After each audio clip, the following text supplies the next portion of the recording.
Podcaster's Guide to the Conspiracy, brought to you today by Josh Edison and Dr. M. Dentith. Hello, you're listening to the Podcaster's Guide to the Conspiracy here in Auckland, New Zealand. I am Josh Edison, sorry, are we still doing the thing where we're pretending like we don't know where Em is and they've disappeared off the face of the earth? Okay. I mean, like, even though anyone who knows Em personally or follows Em on Twitter, or anyone who is listening to this podcast around the start of the year is going to have a good idea of exactly where Em is. We're still... Okay, no, that's fine. If that's the decision, I'll go with it. are we... Yeah, no, okay. Dr. M. Dentith, though, who knows where they might be after disappearing mysteriously following a walk in North Head. We've just still been receiving these sporadic communications, which all seem to involve interviews with academic colleagues.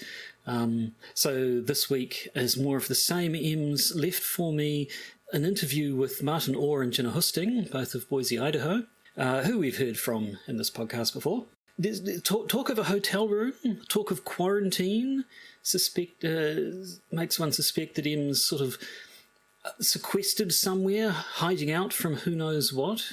Quarantine's an interesting word to hear in these COVID-ravaged times, but I don't know, maybe we're looking too much into things by trying to dig too much meaning out of these stray comments. Maybe we should just listen into this interview and see what we can learn.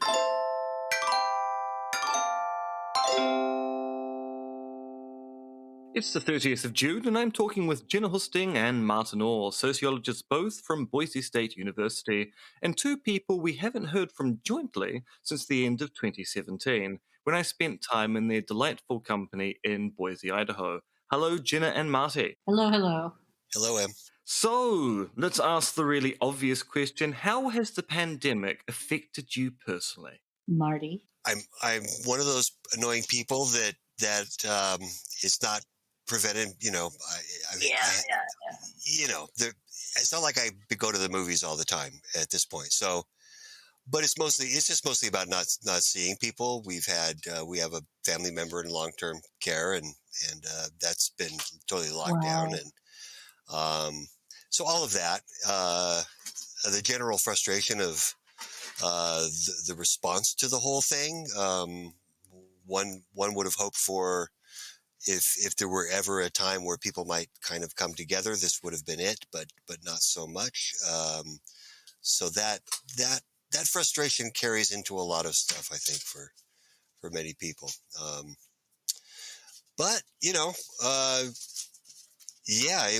we're muddling through. I'm more or less fully functional. So I've had it better than most people.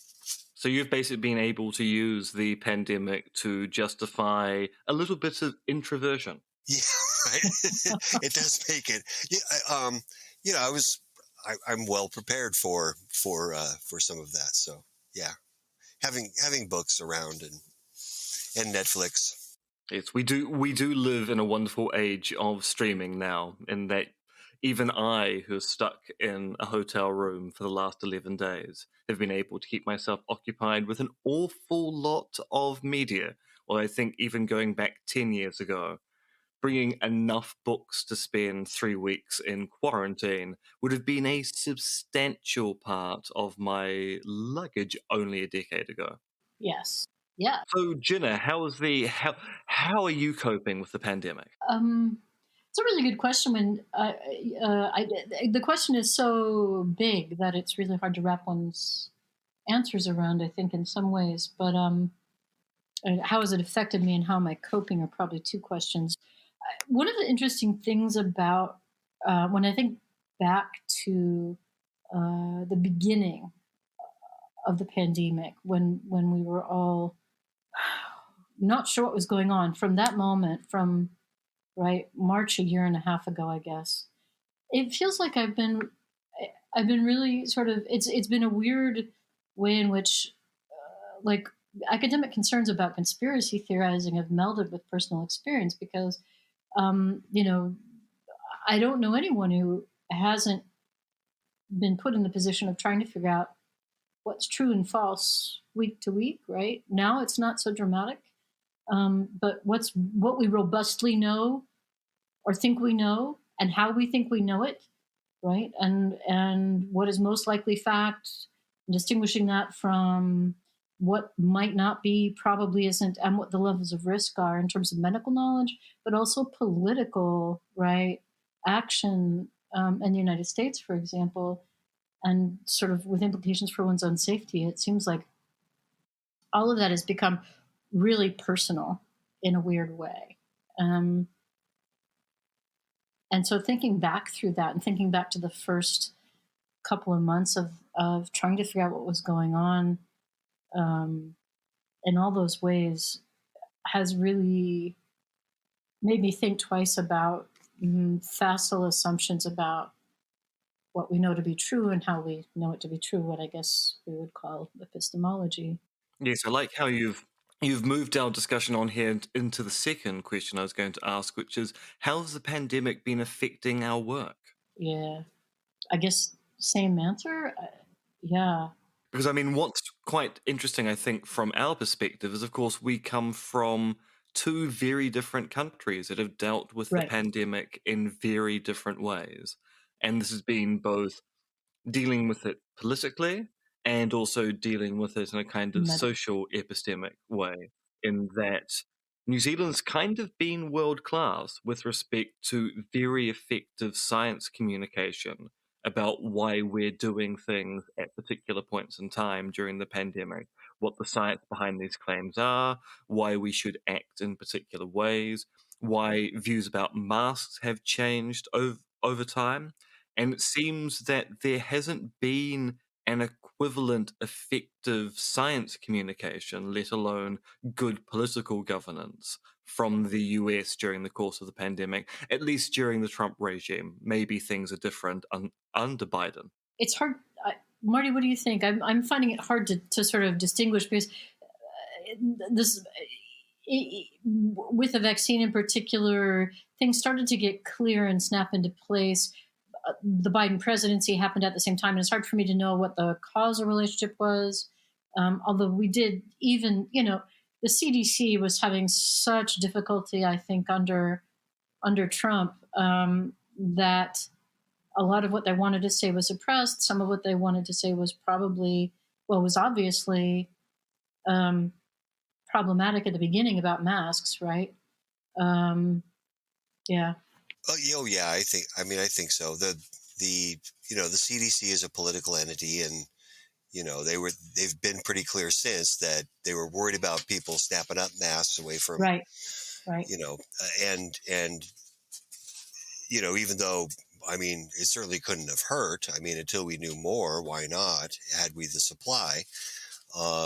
But yeah, as far as the work goes here, there's the more communitarian side, and on that end, the impact on faculty with young children. I think especially women faculty was devastating.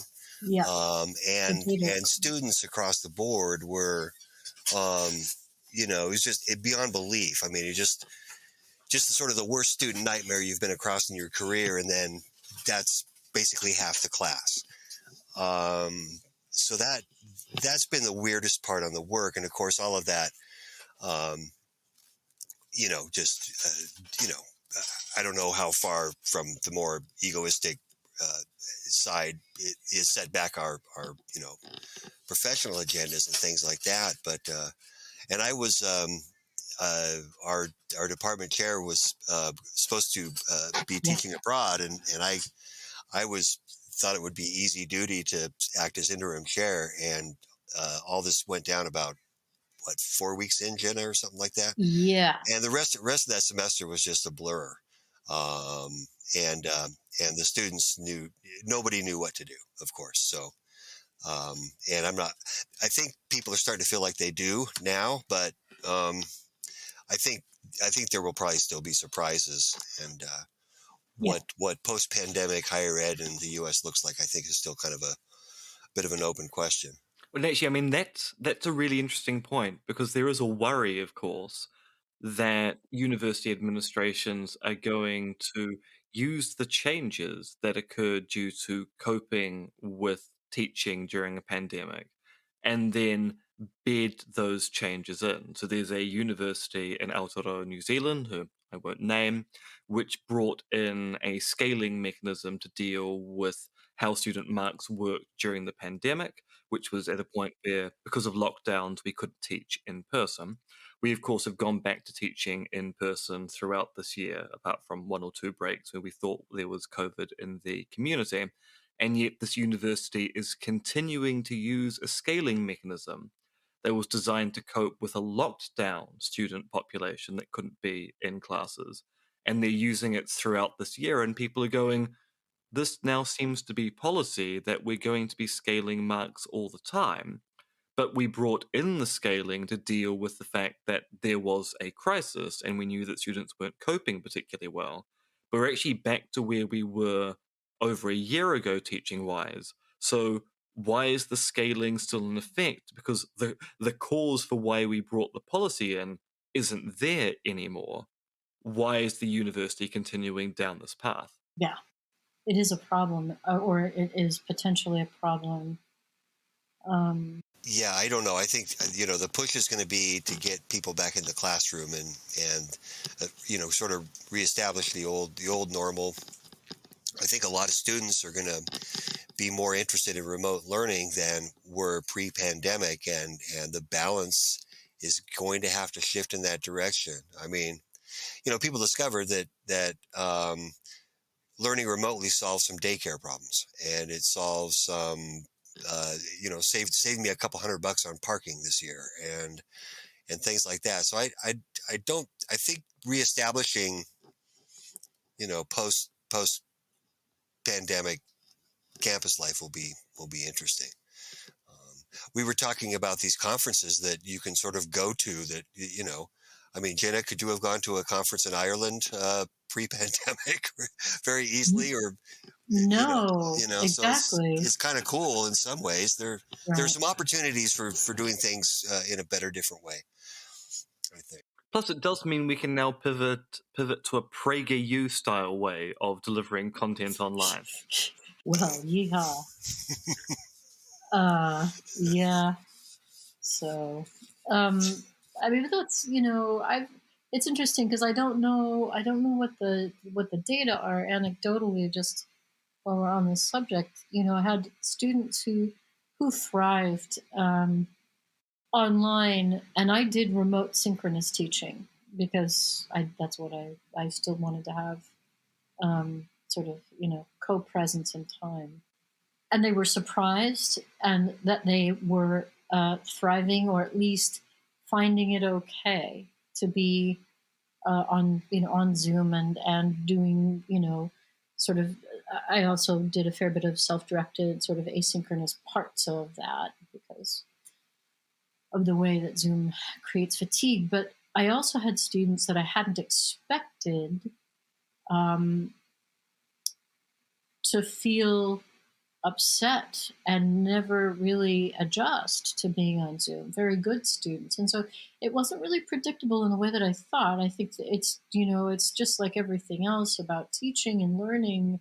It's like, it suits some people, it doesn't others. And there are different reasons, right? Economic reasons for needing to be, say, on Zoom or asynchronous. But there are some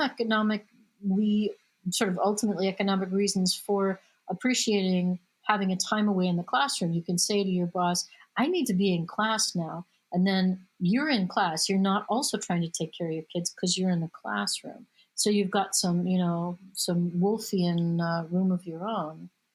Now, it's not of your own completely because it's a learning space, but as an educator, I want to argue that's a good space for, self-development, et cetera, life of the mind. All right, I just babbled on there. So I don't know though, but I think Marty, your points are really good. And I also just want to point out that the pandemic really hit. We could see it in higher education classrooms, which you could see it everywhere in the United States. the people who were already struggling, whether it was economically, psychologically, culturally, or more than one of those ways, right, were the first to really just go all the way into, this is traumatic, I can't cope, what is going on here? And so it hit unevenly, and partly it's I would love to have simultaneously been teaching in New Zealand and the United States to see how that differed. The level of trauma, the level of fear, uncertainty, and difficulty adjusting. No, and around here too, that all this was playing out in, against the backdrop of Black Lives Matter. right? Yeah, Black Lives Matter, and having to respond to more shootings, more murders. Yeah, sorry, I didn't mean to interrupt. No, you're right. The mass mandates and the Capitol invasions, and at the state level. And I think there's a Marty. Maybe this gets us closer to conspiracy theory in a way. And M, in the United States, there's a real sense, I think, that, well, in Idaho, I think there was a real sense of every moment, what's going to happen here? People were scared, and literally moment to moment, it wasn't clear whether social order and political order would hold. And that I could see it on Facebook. I could see it in the news. I could see it, in people's tones of voice when they said, and they would explain what happened at, when people invaded stores, refusing to wear masks, and basically en masse invaded local stores in Boise and then refused to leave, forcing store owners to shut those places down on some of the most important days of the year for them economically. Does that make sense?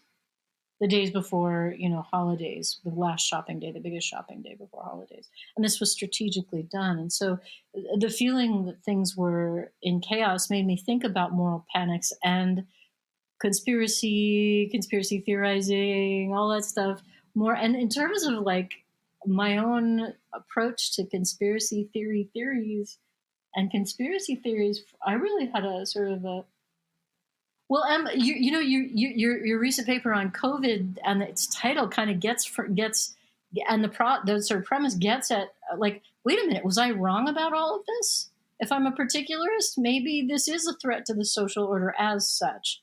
Maybe conspiracy theorizing as such is a problem as such for the social order, which for a sociologist is a crazy thing to think. And I came down back off of that, but I've never seen so much concern about like what we might call social order, the idea that things were going to be predictable and relatively safe. Well, yes, I do think that talking about conspiracy theories in the midst of a pandemic where belief in certain conspiracy theories has drastic public health outcomes is the kind of thing that particularists do need to think about, because we may have been a little blasé with respect to the social cost of conspiracy theorizing, in that we've always said, look, because conspiracies occur, and we should be vigilant about the existence of conspiracies, we should treat conspiracy theories seriously and investigate them. But there is also the additional worry there that, right, how do we engage in these investigations to ensure that we're also not engaging in damage to the polis at the same time? Because as we saw with the COVID-19 pandemic, sometimes just openly discussing the origin and purpose of COVID-19, so talking about those conspiracy theories, might have the danger, and I'm going to stress might there, because it's still an open question as to whether this does occur, but it might have the danger of introducing people to views that they haven't heard before, which they find intuitively plausible, which then might, once again, I use that word, might have the effect of making them less inclined to wear a mask, or less inclined to engage in social distancing, or now less inclined to take the vaccine. And I think we can square that circle. I think we can solve what this apparent problem of particularism might be, but it is the kind of thing that as particularists I think we need to grapple with, which is it's all fine and good to be talking about conspiracy theories outside of a major disaster, But when you're in the middle of that disaster, negotiating how we talk about the conspiracy theories and how we advocate for their investigation, I think is slightly more complex than maybe we've ever given it credit for. Yeah, this is a really important point, and I think that an interesting. I want to add to that because so. Well, let me interject because of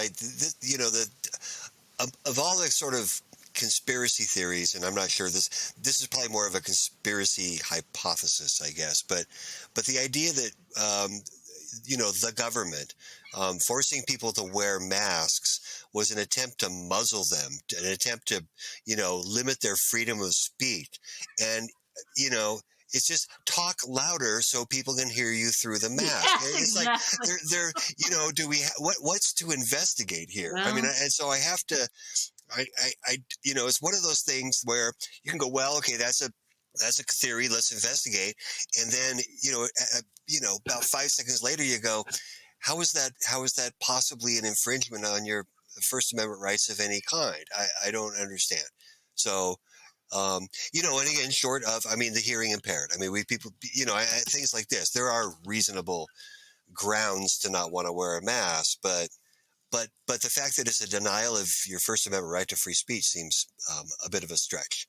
So Marty. I think that the more speech argument is reasonable there, although the question is worth asking. But I also think one of the things in the first semester of the pandemic, I had students who came to class and they were frankly concerned about YouTube videos that they had been sent, that they had watched, and again, this is so, ostensibly that they had watched, showing New York hospitals with nobody coming in and out, with miles of empty corridors, yada, yada, yada, yada. And those of course, and then saying this might be a conspiracy theory. I think it's just made up stuff. And having to, these students were intelligent. They had been critical. They know how to be critical thinkers.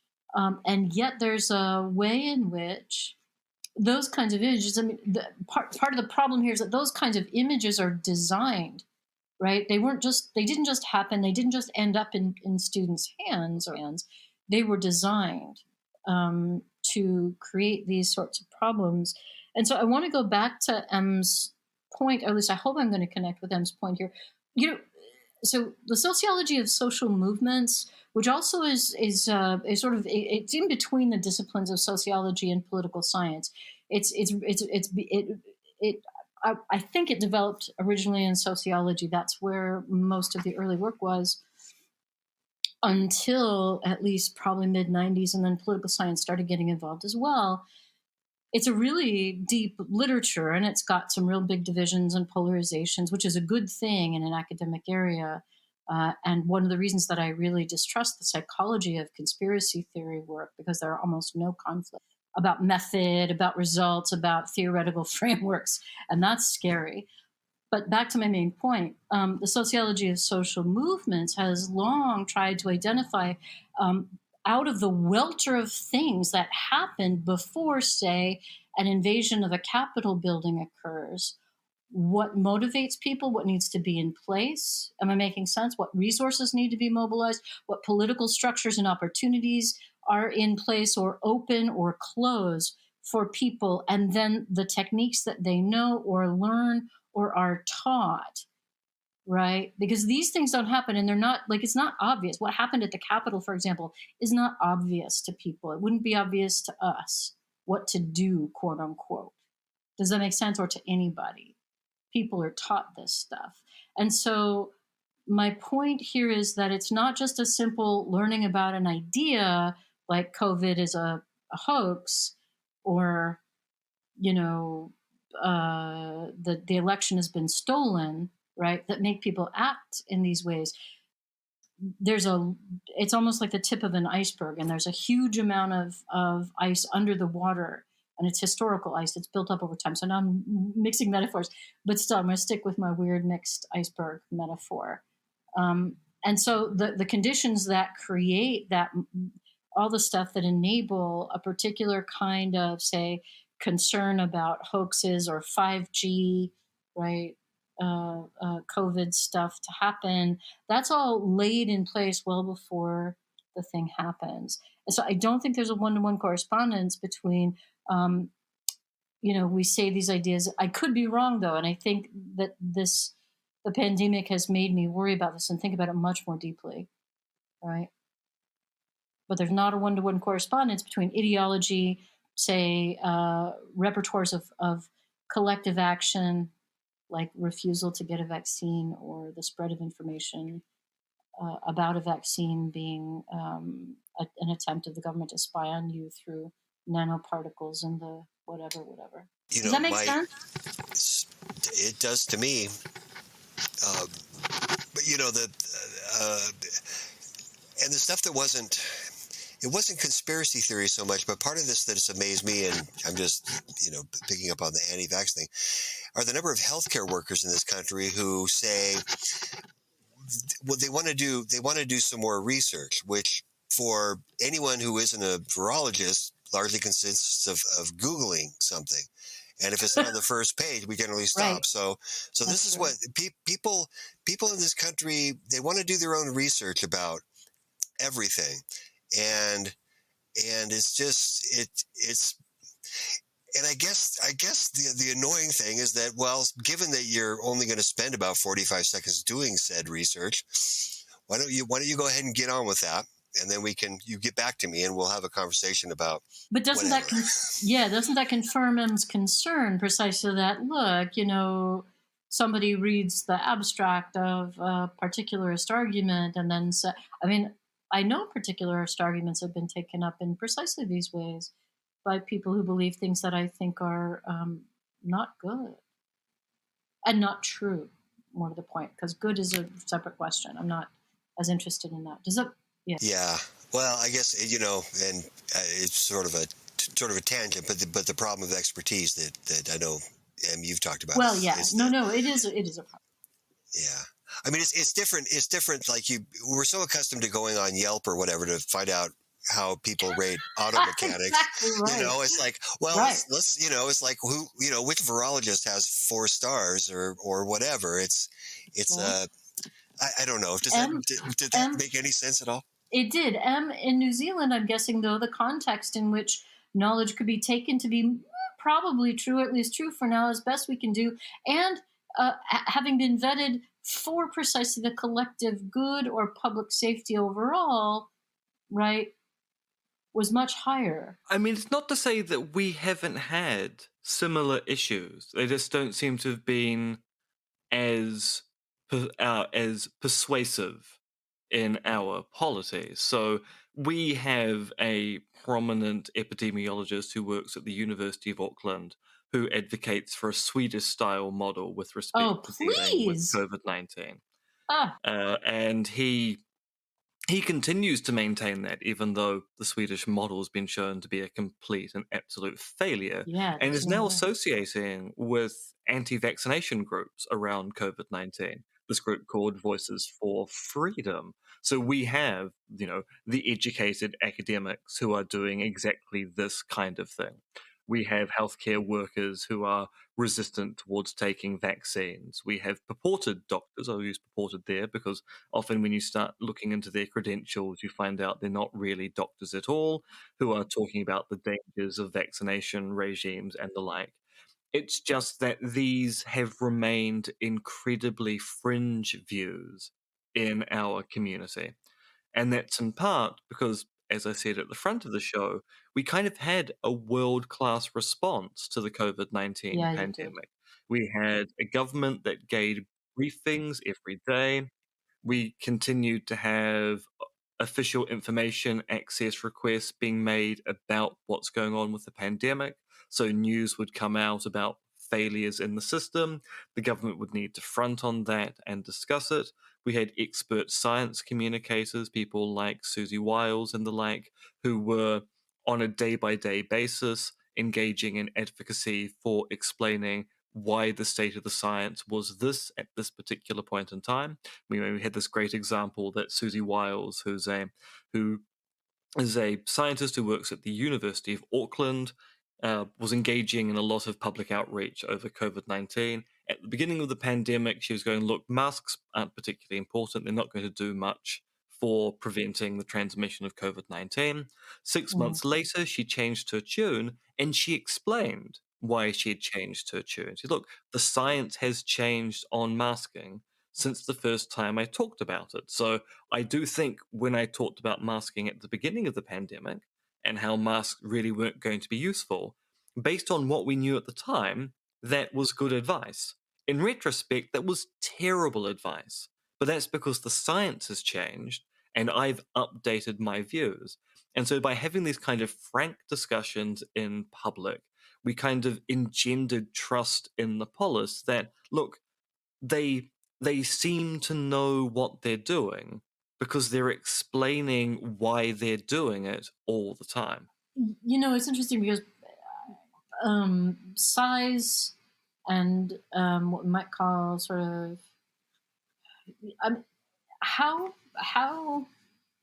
I want to say that the size of the New Zealand population, probably education levels, and homogeneity, even given a panoply of kinds of difference within New Zealand, might all help also explain that, especially given that you did have some deniers and prominent ones, it sounds like.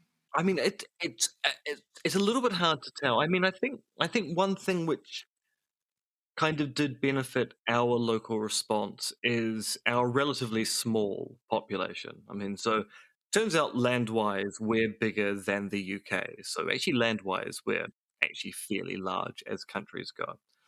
But population-wise, we are less than a central suburb in London. So we're bigger than the UK, but if all the people in London came to live there, our population would just explode dramatically.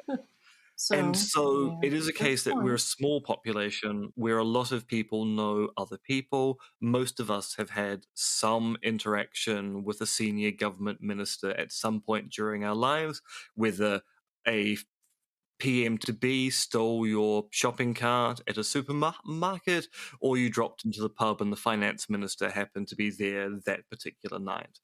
And so I think there's slightly more trust in our political system just for the sheer fact that it's so small. It actually might be slightly harder to get away with malfeasance, given just the tiny nature of the population and the well-connected nature of the population. So I think that does play a role. You reminded me that I think that the UK in general and England in particular looks a lot more like the US than New Zealand in terms of suspicion that COVID is a hoax and all the other kinds of things is related to those conspiracy theories. Can you confirm, deny, or neither? Well, I was going to interject, and I may be overstating this, Em, but if I remember more or less correctly, after the Christchurch massacre, it was like, okay, we need to finally rein in these assault weapons, and in this country, of course, it would have spawned conspiracy theories and uprisings and everything. But if I remember right, a lot of gun owners were like, yeah, I think this is probably a good time to rein these in. And it was a very different reaction, I think, that points to a more we're all in this together spirit in New Zealand, in which we don't have that here. Yes, I mean, it is true that when the gun buyback occurred, there was a high level of compliance by gun owners who are going, yeah, in retrospect, I probably actually don't need the semi-assault rifle after all. And I mean, there were some people who were outliers who were making claims, oh, but you're taking away my guns, but it didn't have any particular resonance. In part because, and I think this is also important to note, most people in this country thought that we had stricter gun control than we actually did. So when it turned out actually we had slightly laxer gun control than the US in some areas. People were going, oh, I didn't realize we were like that. I thought things were stricter. And actually, given that we all assumed gun laws were tighter and stricter, why don't we just bring in those tighter, stricter gun laws, which will then fit our intuitions?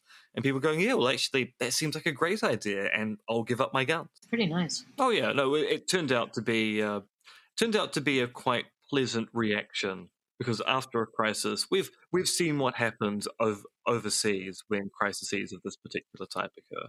So, and I do want to just interject that gun ownership and in the United States is inextricably twined with projects of racialization, go back to the beginning of the NRA and white supremacy. So, it's such a different cultural context and political one, and it's actually there's somebody just wrote who likes guns and is a historian in the United States, just wrote a pretty nice history of the NRA and guns.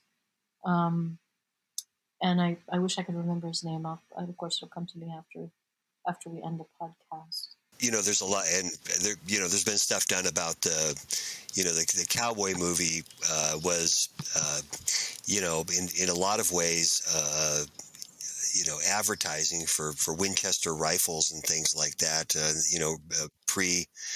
Pre World War II in this country, and it's been the same ever since. It's a manufacturing lobby. I mean, let's get real. That's where the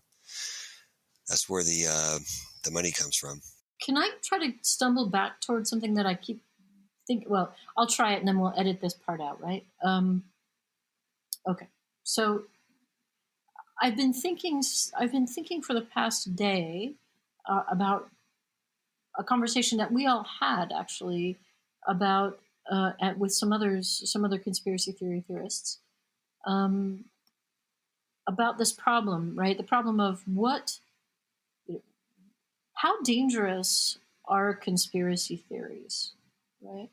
And that notion of danger, that notion of threat to an open society, threat to a democratic polity, threat to a way of life, threat to public health and personal health.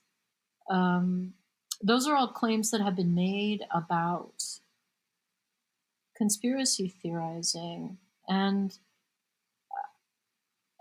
again, with COVID, and also given the kinds of in the United States, kinds of other political phenomena that have happened over the past year, both the literature on conspiracy theories and the concerns about that, or the linking of arguments about the conspiracy theorist as a kind of person, or with a disordered kind of thinking or reason, as something that must be identified. The literature has exploded, and that kind of argument for why we need more work on conspiracy theorizing is more common. And that frightens me, because it does create, and I use this phrase very carefully, a kind of moral panic, right, around conspiracy theorizing, and that's intensifying now. And yet, I wonder the extent to which, when those kinds of concerns are expressed among conspiracy theory researchers, we're not actually looking at that very carefully, and we have a kind of a dumbed down or oversimplified model of the way that people get ideas and then act collectively. And I'm worried about that, because I don't think it is a one-to-one correspondence. There are other mechanisms probably, and structural opportunities or lacks of opportunity that can tamp down or make possible the acting on certain kinds of ideas. Does that make sense? Yeah, because I mean, this is something which I've been thinking about with respect to the way that we talk about belief in conspiracy theories. I think there's a very simplistic model operating in some of the social sciences as to what constitutes belief in a conspiracy theory, which is if you believe a conspiracy theory, you believe a conspiracy theory. Well, so I actually think the model's probably slightly more nuanced in that I think some people entertain conspiracy theories. So let's say they have a kind of weak belief in conspiracy theories. They find them vaguely plausible, so they're willing to entertain them as hypotheses. But they're actually not committed to them in that they sincerely believe them to be absolutely true. It's simply something that they think about. So maybe they entertain thoughts that there's something suspicious about the way that the pharmaceutical industry works, or maybe there's something suspicious about modern medicine. But they're actually not. They're still the kind of people who, if they fall sick, will go to the doctor. They'll just be a little. They'll just give the doctor a side eye when they go to their consult. And those people are different from the people who aren't just entertaining conspiracy theories. They sincerely believe those conspiracy theories. And I often think we don't talk about that distinction, the way that you can entertain a belief without being committed to it, versus people who are committed to those beliefs. And we might be concerned about people who are committed to those beliefs because maybe that's the kind of thing that then leads to further action. I think it's an important one. I think that Rika and Ticino, there you go. Ticino and Rika, right, and non-doxastic conspiracy theories do take that up, and I think that's really good. Unfortunately, I think they also entrain some really pathologizing characterizations of those who quote unquote support versus believe conspiracy theories, and I think that there's some slippage there. But I think that you're right. I also, though, as a sociologist, different from the people who makes me concerned because I don't think it's. I don't. So I'm going to say yes, and I think you're right. I think that's really important, and figuring out what those sort of different ways of believing something, holding something as possible, being critical of something.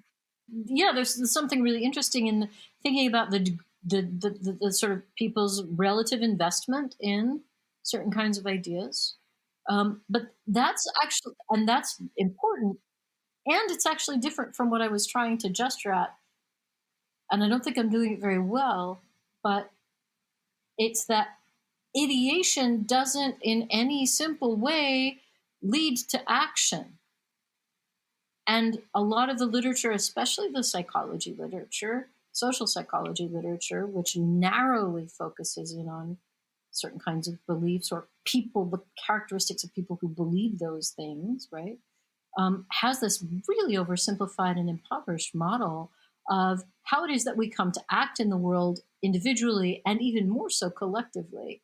It's complicated, and not all of the well springs for action are in what we believe and how strongly we believe it. Very strong belief doesn't necessarily lead to action. Does that make sense? No, I agree. I think there's something quite interesting you say about the kind of impoverished model we often find in the social sciences with respect to how we're talking about beliefs and things. Can we just stop? I can kind of see the motivation. Yeah. So to move it away from conspiracy theories to another domain that possibly we should be concerned about, which is scientific views. So there are people out there who have very naive scientific views of the world, what often gets labeled as scientistic or scientism views, where they believe something is scientific even though it's not. And this can also lead towards people acting in ways which end up being deleterious because they think they're acting upon a scientific belief. They're actually acting on a rather naive portrayal or something which is actually completely wrong. And we should be concerned about that particular type of thing. But for some reason, our entire focus is on this really bad class of beliefs called conspiracy theories, and probably not this much more common bad class of scientistic or scientism beliefs. Do you have an example of, say, bad scientism? Well, I mean, the person who believes that climate change isn't real, not because they believe there's a conspiracy going on by climatologists, but because they think the climate can't be changed by human endeavor, ends up being a I kind see. of scientistic I belief. see. So that's, you get scientism of that particular type.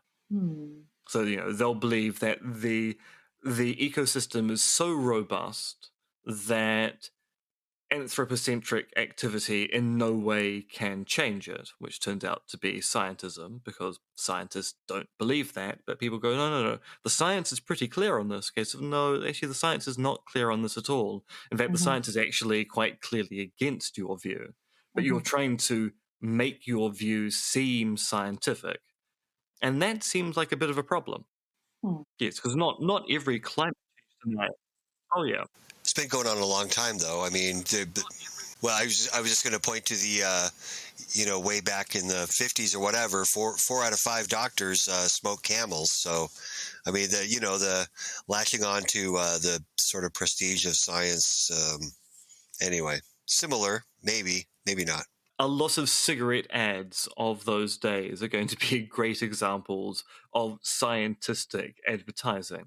Although I think it's quite interesting, if you look at those ads, they're not necessarily saying that smoking is healthy. They're just pointing out that doctors also smoke, and their preferred brand of their cancer sticks is this particular brand here. It's a masterclass in advertising, because people go, well, if a doctor smokes them, they must be healthy. And the advertiser's going, yeah, I never said that last part. I mean, you might assume that, and we're going to hope you're making that assumption, but can't actually be drawn on that particular point. Well, these days though, if Anthony Fauci said I smoke Camels, people would go, no, don't smoke those. Well, I mean, actually, that is a good reason for him to take up smoking.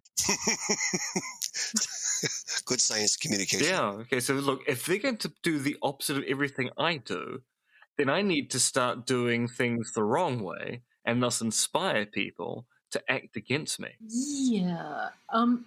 I think one thing we want to do is be really careful about how.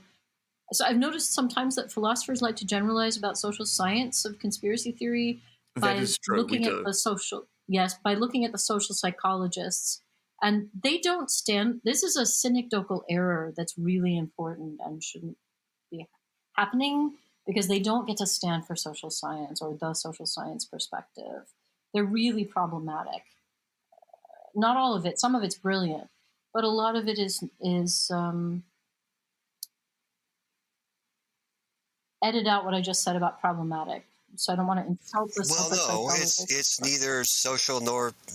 I mean, it isn't. Psychology isn't a social science. I mean, and most of it's behavioral science, and there's something quite different about it. And you're basically trying to explain social phenomena by making reference to individual attributes. And it doesn't work. It doesn't work that way. I mean, I guess in a kind of qualified defense of philosophers here, when we talk about the science social science distinction, we take it that what is actual science is physics, chemistry, and biology. And anything else which goes around measuring things that isn't part of the hard sciences, we'll go, well, that's just a social science. If you go around measuring things, whether you're a psychologist or Yeah. a Yeah. linguist, then you're engaging in what we call social science. So it's a brute divide. It's not actually doing anything particularly interesting other than doing a demarcation between the hard sciences and anything which isn't a hard science but goes around measuring things. I think that's fair, and I think from our side we're going to cut finer distinctions. But I also think that if a social scientist, for example, were to say, "Oh, the philosophical perspective on conspiracy theories is a generalist one," right? You'd have some problem with that. And I see some philosophers, not you, doing that, and I get worried about it because just because of the kinds of pathologizing discourses that are coming from psychology, not just psychology, right? They come from political science, for example. There's some communication scholarship that's buying into that currently, although most of it is not.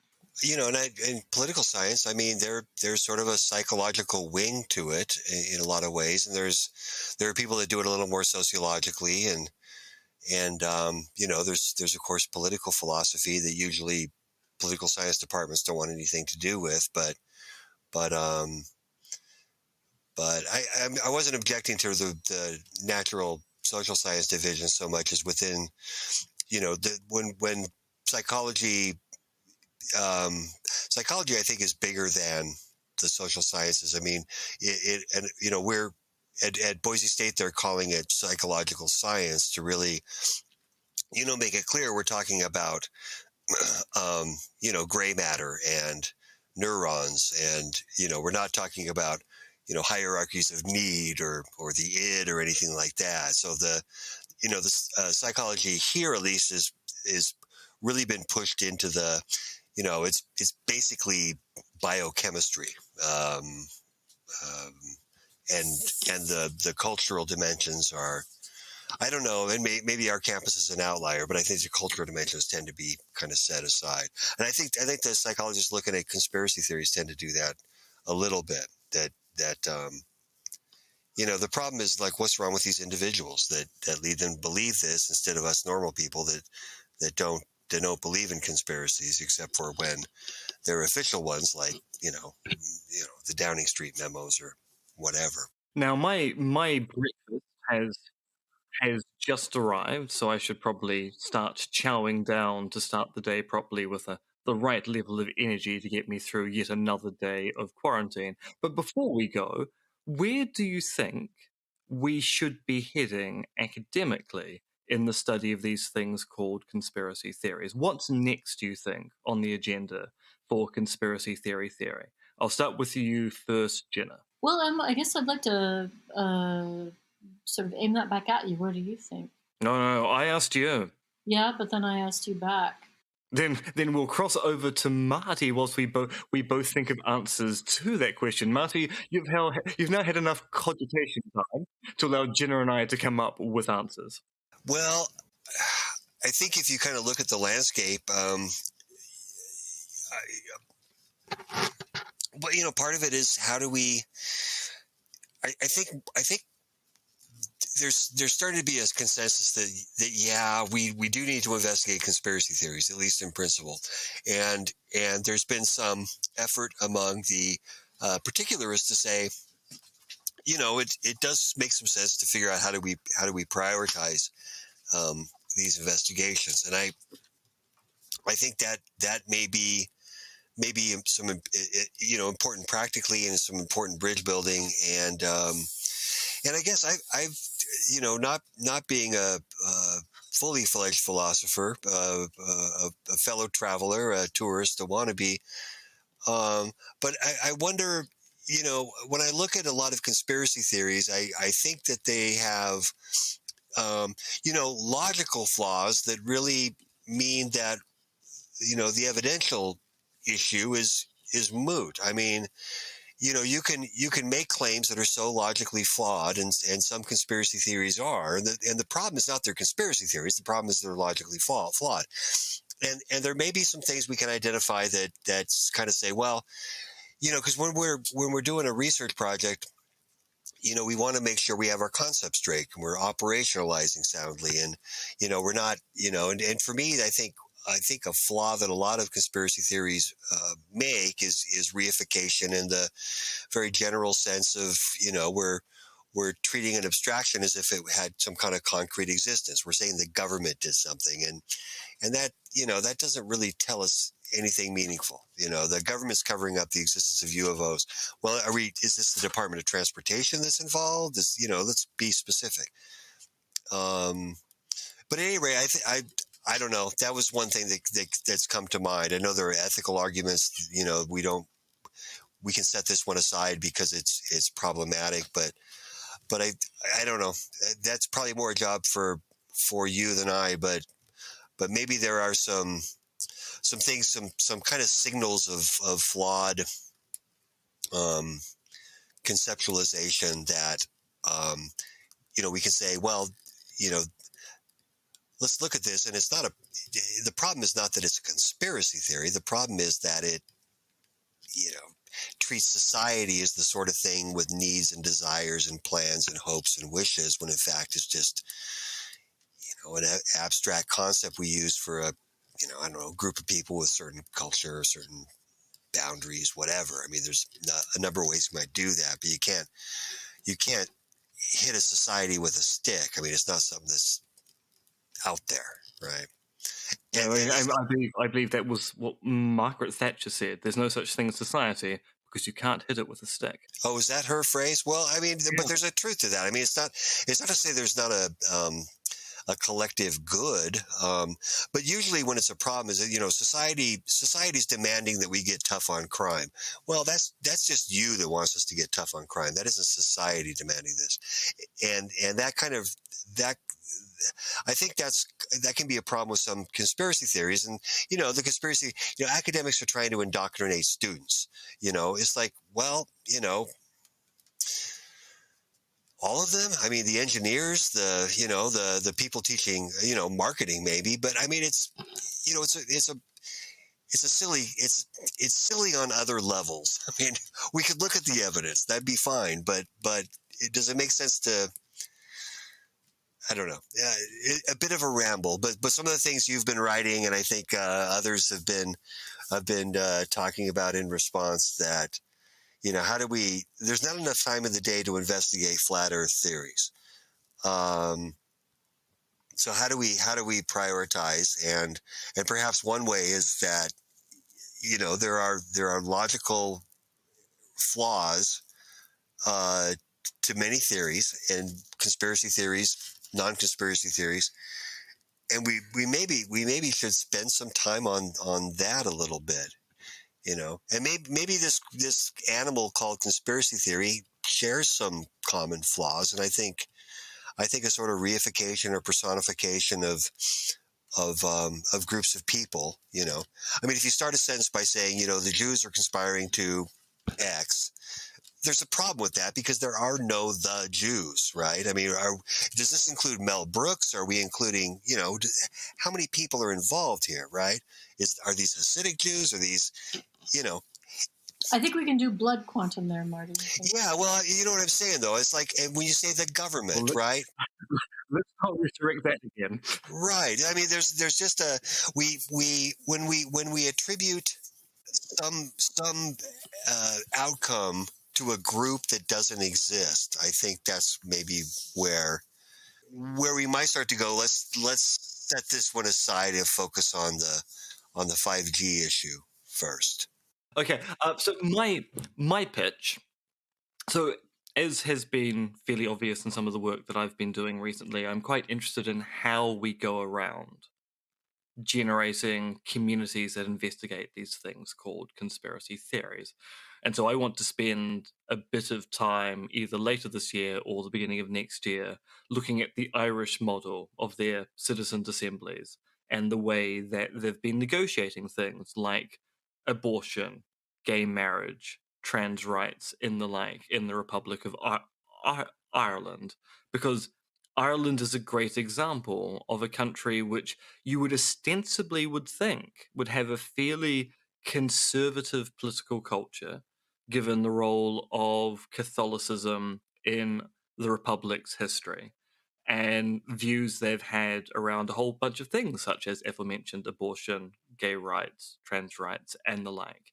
And yet the citizens' assembly system seems to have been able to not only negotiate what you might take to be the conservative Catholic character of the Irish Republic, but also make policy recommendations which have completely changed the way the world looks at the Irish political situation, going, actually, Ireland's a much more liberal society than maybe we ever gave it credit for. And in part, that is because their standing assemblies of investigating contentious issues has done a really good job of getting buy-in by everyone in the Republic, and then producing quite convincing reports as to, you might think this thing, but actually it's better to go in this direction here. And so I want to look at the way that they've been modeling those inquiries and go, could we have standing citizens' assemblies which are engaging in these investigations of what we might take to be the contentious conspiracy theories we're being confronted by. And is that actually going to work? So, can you resolve a conspiracy theory in the same way you can resolve a political issue, such as should Group X have rights or not have rights? Or is this a fool's errand that maybe, yes, sure, citizens' assemblies can work on some particular issues, but that doesn't necessarily translate out to sorting out knowledge claims, such as whether we think a conspiracy has or has not occurred? So that's something I would like to look at later on this year or the beginning of next. But really, what I should be doing is finishing that book. Well, finish the book for sure. Well, yes, there is a contract. I should probably do something about that. I thought I'd get a lot more work done in quarantine. It turns out it's very hard to inspire yourself to get work done when there's nothing else to do during a day. I mean, isn't that been the story of the pandemic, though? It's like there's all this time available, but it just doesn't flow the same. So No. Yeah, time. I mean, I've only been in this room. I've said only been in this room for 11 days. It feels like I left Auckland months ago. Mm. you're not scratching tallies into the wall yet. Not yet, but soon. But my worry is if I start scratching tallies into the wall, but it's going to go, why are there 36 scratch marks? How long have I actually been in here? It's actually sitting for what turns out to be either a great or mediocre episode of a science fiction series. The person who thinks they've been in a room for a certain amount of time, and then when they start investigating their environment, realize that at least somebody's been in this room for a very long time indeed. Which all sounds rather ominous. Any final thoughts before we go? I would watch that episode. Well, then maybe I shall use my time and do that. Now, of course, Ginna and I will be appearing at a conference in Dublin in just a few days' time, which is all rather exciting, and I'm sure there'll be some action reports about how that conference went down. But otherwise, I will bid you both adieu for your various locations in the continental United States. I hope that the situation in America continues to improve. I certainly can't think it's going to get any worse at this stage, but none of us predicted 2019 or 2020, let alone 2021. So maybe I shouldn't have said anything at all. Maybe not. So yes, until next time, I'm going to say toodly pip. Thanks, Em. Thanks,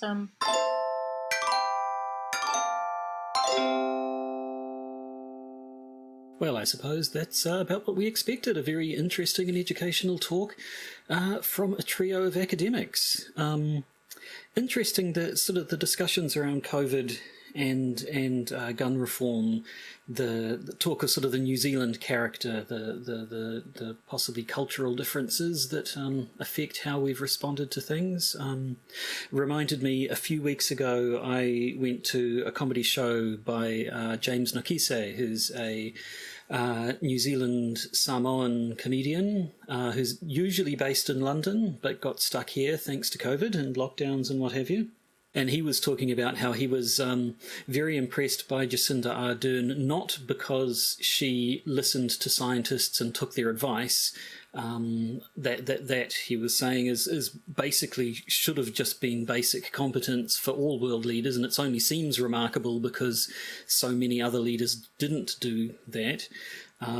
But he was quite impressed with I think the communication, the sort of stuff that he was talking about, but the way she was able to get the country on side by appealing to very ingrained aspects of the New Zealand culture. As he put it, she tapped into the spirit of "Oi, you're being a dick. Stop being a dick," which resonates. Basically, got people to acknowledge, this is serious, time to stop messing around, let's do what we got to do. He put it best by saying, and this will only make sense if you grew up in New Zealand, that Jacinda Ardern went to the entire country. I could explain the reference, but I won't.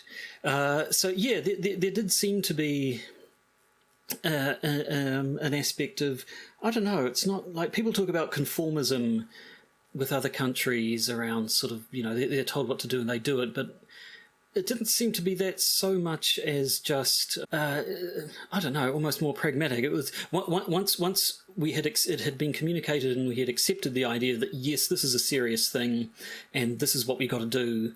And fortunately, as things went on, looking at other countries who tried to sort of do half measures and partial lockdowns and kept trying to find ways out of doing this painful, boring, difficult thing that nobody wanted to do. I think it became easy for us to say, okay, yep, no, we're going to do it. We're going to do it right. Or ideally do it once, do it right, although there have been a couple of smaller lockdowns after the first one. But yeah, there is, I think you can certainly point to cultural differences, but the New Zealand experience did seem fairly singular. And yes, the point that Em made regarding the gun culture, the fact that there was very little resistance, there obviously, and the same with COVID, there were sort of small pockets of vocal resistance, but by and large, people were fine with it, and people were fine with the gun law changes to gun laws because basically we thought that's how the gun laws already were. When they said, okay, we're going to make these sorts of guns illegal, I think most people thought, you mean they're not? We just assumed, but there you go. So who knows where we'll be at next week? Will Em still be ensconced in this mysterious hotel room? Who knows where? Wink, wink. Or will we finally actually be able to converse once more? I should note, and you should note, if you've been listening to this podcast for any longer length of time, that next week, sorry, when I say next week, I mean tomorrow, at the time as I'm recording, is Em's birthday. So maybe, fingers crossed, we'll be able to get in touch for some sort of birthday wishes. Maybe that will tempt Em to come out of hiding from wherever they might be. But until then, it is simply I, Josh Edison, bidding you a fond farewell from the Podcaster's Guide to the Conspiracy. And I and maybe someone else will talk to you next week. Goodbye. The Podcaster's Guide to the Conspiracy is Josh Edison and me, Dr. M.R.X. Dentith. You can contact us at podcastconspiracy@gmail.com, and please do consider supporting the podcast via our Patreon. And remember, Soylent Green is meeples.